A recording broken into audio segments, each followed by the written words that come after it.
inson o'zini nafsini isloh qilishligida, sulukiyatini tuzatishda ro'zani birodarlar ahamiyati katta.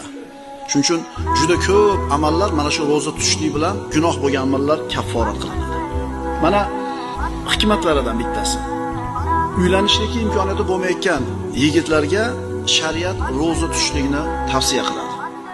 Chunki mana shu shahvatni sindirishlik, nafsni jilolashlikka eng kuchli qurollardan bittasi.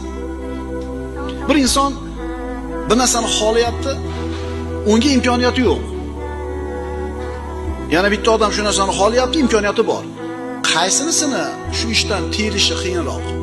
Ana endi siz bilan biz imkoniyatimiz bo'lib turib yemay ichmayotganligimiz nafsimizni tarbiyalashlikka, nafsimizni jilovlashlikka siz bilan bizga zo'r fursat bo'ladi.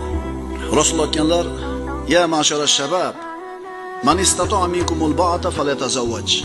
Ey bo'ydoqlar jamoasi, ey yigitlar, kiminglar uylanishlikka imkoniyati bo'lsa, uylansin. "Va man lam yastati' fa alayhi bis-sawm fa innahu lahu bija'un." Endi kim uylanishlikka imkoniyati bo'lmasa, roza tutsin. Chunki u roza ana shu yigit uchun shahvatni sindirishlik. "Was-so'imina was-so'imat wal-hafizina furujahum wal-hafizat." Roza tutuvchi erkaklar, roza tutuvchi ayollar, avratlarini saqlovchi erkaklar va avratlarini haromdan saqlovchi bo'lgan ayollar. Demak, inson shahvatini kesishlikdagi eng ishonchli vosita nima ekan? Roza ekan.